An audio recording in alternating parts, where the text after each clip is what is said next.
There are pains that make no noise. They don't announce themselves, they don't explode, they don't ask for attention.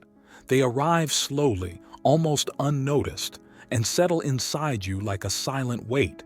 Pains that no one notices, but that you feel like a weight that you carry in your chest, every day, without knowing how to get rid of it. It's a silent, persistent pain, which does not have a precise name, but which you immediately recognize when it passes through you. Carl Jung said that invisible suffering is the first sign of inner transformation, because what you don't see is often what works most deeply. And the paradox is that what you don't see is precisely what shapes you, slowly, silently, almost imperceptibly. Invisible pain presents itself in the most subtle ways. It doesn't come as a sudden blow. It creeps in slowly, like water that finds a crack in the wall and begins to flow, drop by drop, until one day you realize that something inside you, it's not like it used to be. You don't understand when it started. You don't understand why it started. You just know it's there, and you can't ignore it anymore. It is a change that grows in the dark without asking permission, without knocking, but that one day he will demand to be heard. The first sign of the invisible wound is the loss of emotional energy. You feel tired even when you've slept. You feel heavy even when nothing has happened. You feel like you have to make an effort to be present, as if your soul was elsewhere. It's not laziness. It's not laziness. It's not disinterest. It's just that a part of you is working about something you can't see clearly yet. The body seems still, but the unconscious is in motion. It's like your whole system is reorganizing its forces to prepare you for an important transition. The second signal is even more subtle. Nothing satisfies you like before. The things that used to bring you joy now seem far away. Activities that used to make you laugh now leave you indifferent. The words that once motivated you no longer touch you. Not because life has become empty, but because you are changing profoundly, and what was previously enough to sustain you, now it is no longer enough. The invisible wound makes you understand that you are growing out of what once contained you. It's not you who's losing interest. It's your soul that's searching for something truer. And what is most true, sometimes, comes only after crossing the void. The third sign is the appearance of an amplified sensitivity. You get emotional more easily. You feel vulnerable for no reason. A gesture, a word, a memory, everything seems to go deeper. It's not fragility, it's opening. It's like life is inviting you to look at things you never wanted to look at, or that you weren't ready to see. The invisible wound amplifies your perception because he wants to show you what you've been hiding for too long. Not to scare you, but to free you from the weight of what you have held back. Then comes one of the most intense signals: emotional confusion. You don't know what you want. You don't know what you feel. You don't know what to expect. You don't know what to choose.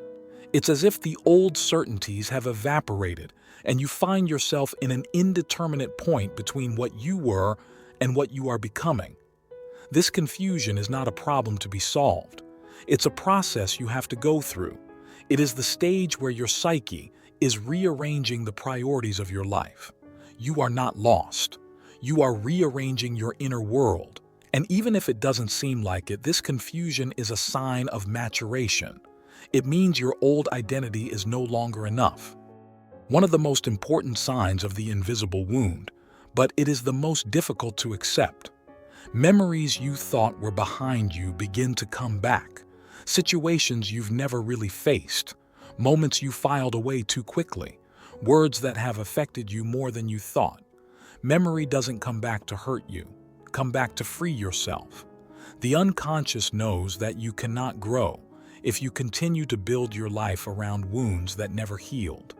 And then he presents them to you again, not to punish you, but to offer you the opportunity to release what is holding you back. It's like he's telling you, look here, now you can face it, now you are ready. The invisible wound brings with it a silent transformation. You begin to no longer tolerate what hurts you, not out of anger, not for revolt, not because you want to argue, but why can't you pretend anymore? That certain dynamics are good for you. Your soul is no longer willing to bear what keeps it compressed. People who were a burden to you become unbearable. Habits that were wearing you down become evident. Silences you've ignored become painful. This is not a collapse. It's awakening.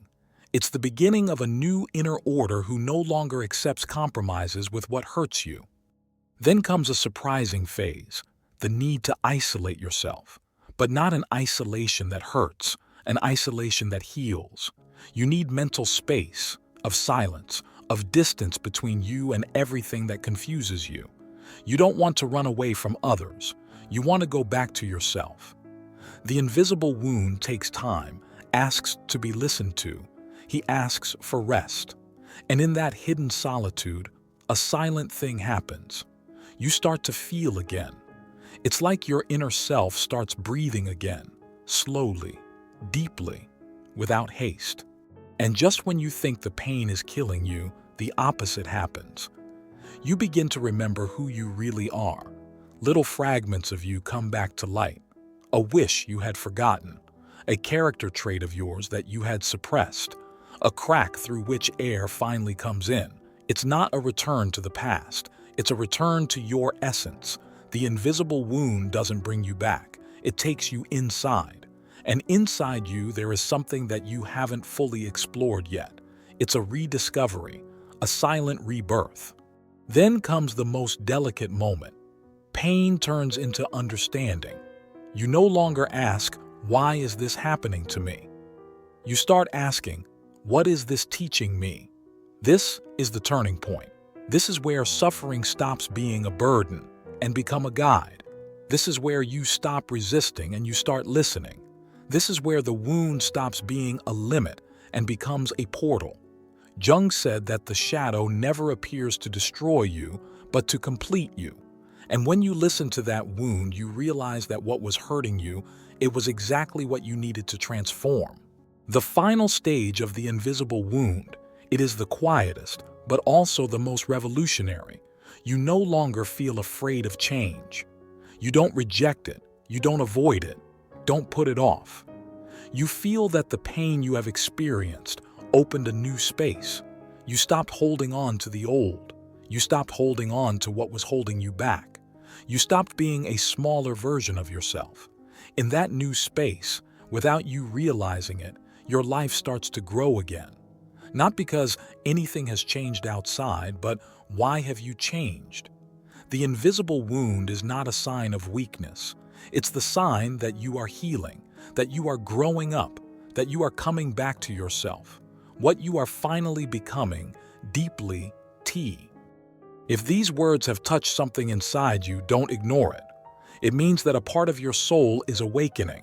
Subscribe to the channel so you don't miss future videos on Jung, the shadow, and inner transformation.